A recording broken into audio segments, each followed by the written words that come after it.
Dia ambo kabarale hari paujan. Do di sini tua santiang pawang hujan. Minta tolonglah ke pawang tu. Oh yo. Bu, pawang hujan dan santiang kecil orang tu, lebih bisanya menahan pipisnya. Iya kan?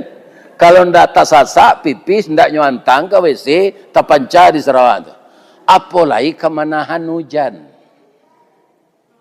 Akhirnya bertanya Mbo Pak, ya kan? Mbo ndak curiga kalau apa nan duduk di masjid gini kuah, ada ndak nan pawang hujan?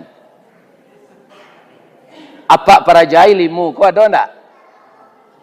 Kalau ada anyui lai limu tu lai. Jangan apa bawa mati ndak nyo terima di tanah beko.